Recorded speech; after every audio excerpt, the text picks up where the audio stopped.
नमस्कार विद्यार्थी आणि पालक मित्रांनो, मी किशोर कारसेकर स्टुडंट्स हेल्पलाईन सेंटर मध्ये आपलं सर्वांचं स्वागत आहे। तर या व्हिडिओमध्ये आपण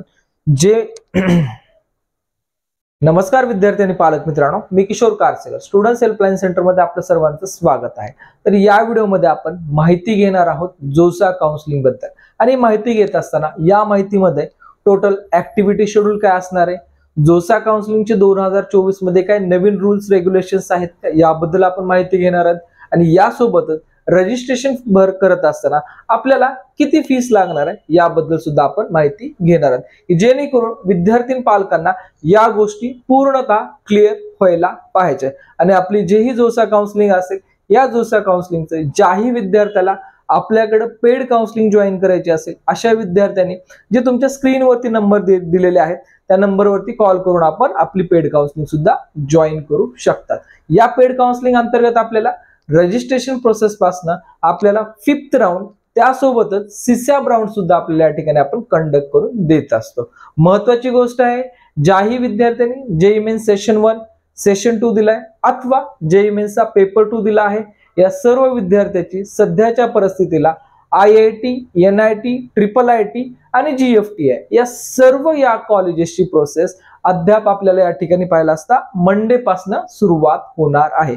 म्हणजे हे प्रोसेस 10 जूनला आपलं रजिस्ट्रेशनला सुरुवात होणार आहे। जसं तुम्हाला मी बोर्डवरती इन्फॉर्मेशन दिली आहे, कॅन्डिडेटला रजिस्ट्रेशन करण्यासाठी जवळपास 8 दिवसाचा वेळ दिलाय। या वेळेमध्ये आपल्याला 10 जून पासून 18 जून पर्यंत आपल्याला म्हणजे 18 जूनच्या 5 वाजेपर्यंत विद्यार्थ्याला रजिस्ट्रेशन आणि चॉईस फिलिंग करता येणार आहे।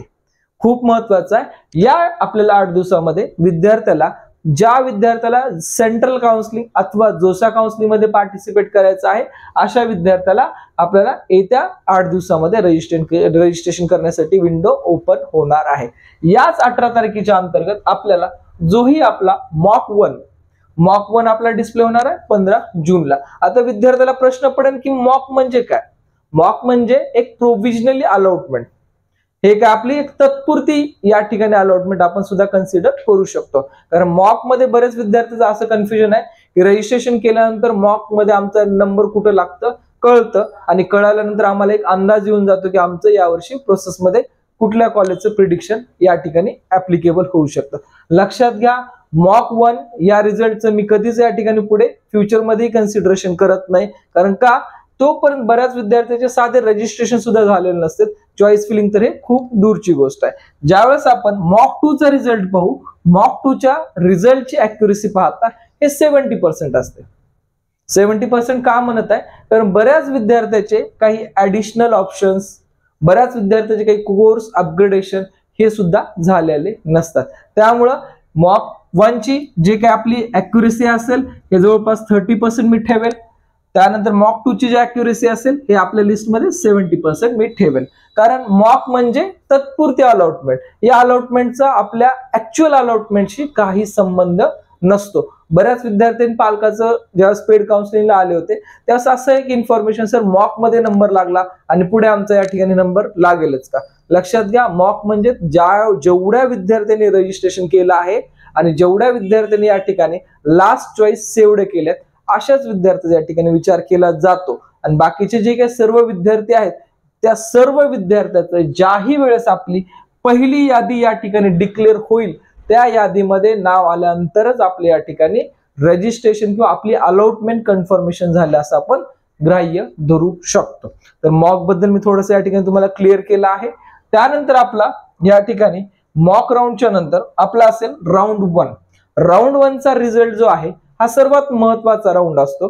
राऊंड 1 चा रिझल्ट हा आपला डिस्प्ले होणार आहे 20 जूनला। 20 जूनला आपला डिस्प्ले रिझल्ट हा IIT, NIT, IIIT, GFTI या सर्वांसाठीचा या ठिकाणी डिस्प्ले होणार आहे। या अगोदर आपल्याला जे महत्वाची प्रोसेस आहे रजिस्ट्रेशन आणि चॉईस फिलिंग, बरेच विद्यार्थी चॉईस फिलिंग मध्ये खूप मोठ्या चुका करत असतात आणि या चुका कधी लक्षात येतात? राऊंड 1 च्या नंतर।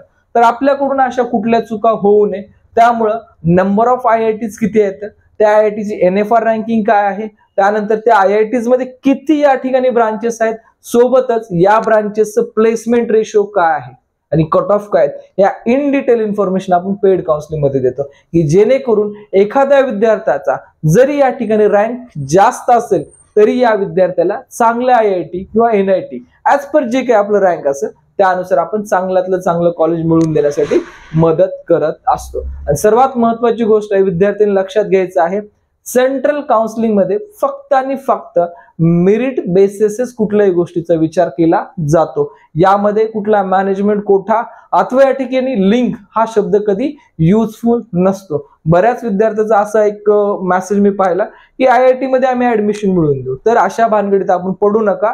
हे सेंट्रल काउन्सिलिंग आहे आणि सेंट्रल काउन्सिलिंग मध्ये मॅनेजमेंट कोटा नाहीये. त्यामुळे जेही असेल ऍडमिशन प्रवेश प्रक्रिया हे फक्त आणि फक्त मेरिट बेसिस ऍडमिशन प्रवेश प्रक्रिया असणार आहे.